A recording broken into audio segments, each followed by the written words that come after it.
Ate, na phone ko! Ay, bigay! Kuya! Phone ko yun! Wala sa akin. Paano pag nag-textan sa mami? Gamitin yung phone ko! Ano phone ko? Wala nga! Kuya, sayang yung ate ko! Wala sa akin phone ko.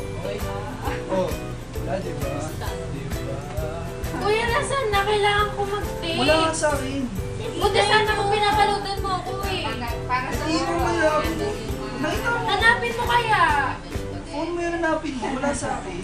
Ikaw kaya nang huli ko nakita. Hinawakan mo pa nga. Ate, naiwan mo yung phone. Walang pagkakain mo.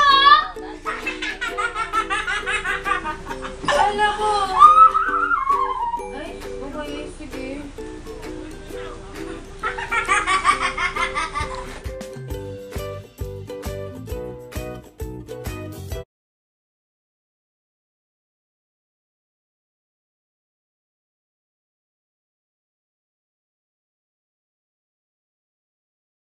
Ako ay Pilipino.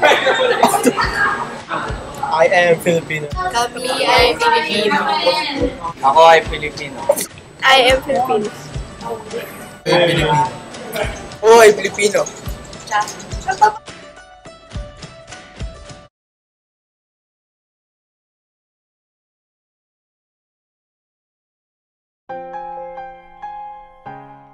Ako si Maria Micaela Stephanie Esvenjola.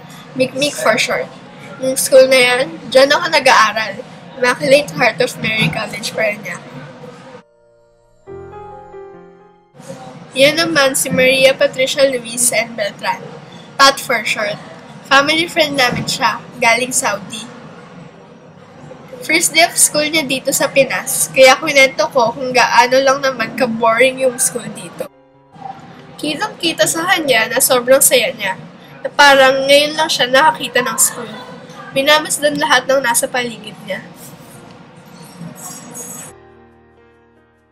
Pero naiintindihan ko na kung bakit, nung tinanong ko to. Ikaw, inayos mo sa'yo?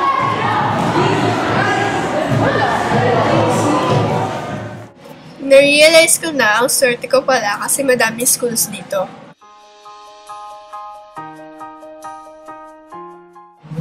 Sobrang daming batang gusto mag-aral.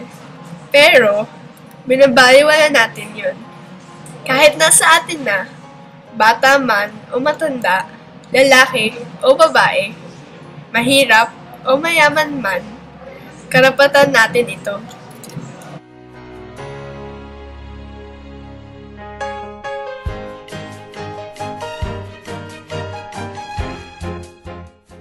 Maraming bata ang hindi nakakapag-aral dahil sa pinagtatrabaho sila ng mga magulang nila.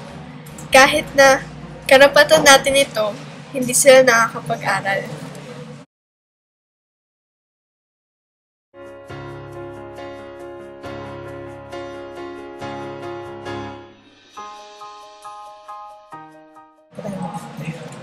At sa mga nag-aaral na katulad ko, binibigyan dapat natin ito ng importansya, hindi binabaliwala.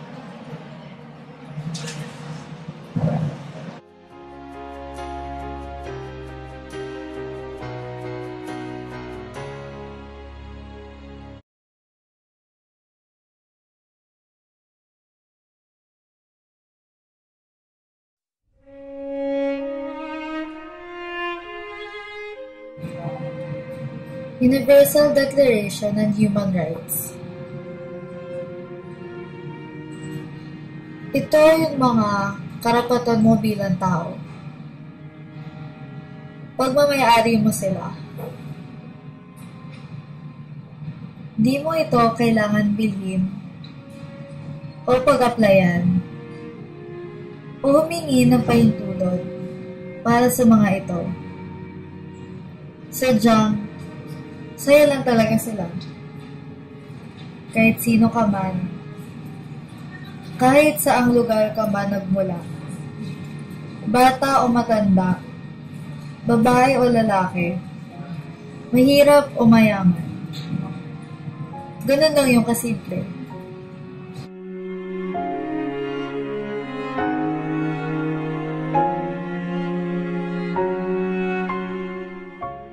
Mahalaga ang mga karapatang ito para sa atin dahil ito ang proteksyon natin sa lipunan.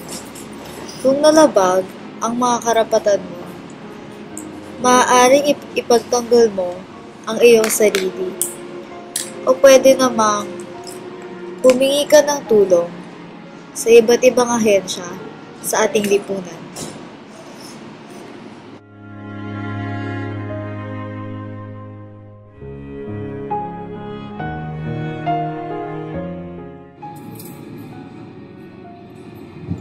Responsibilidad natin malaman ito. Karapatan nating malaman ang ating mga karapatan. Sapagkat pantay-pantay tayong lahat. Sa mata ng batas, walang mas lamang o mas makapangyarihan. Ngunit, may mga taong nagpapanggap na di sila umiiral. Hindi nila binibigyan ng importansya yung mga karapatan mo at lumalabag sila sa mga ito.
Pero tandaan niyo ito, kahit anong gawin nila, hindi nila mababago ang katotohanan na meron kang mga karapatan.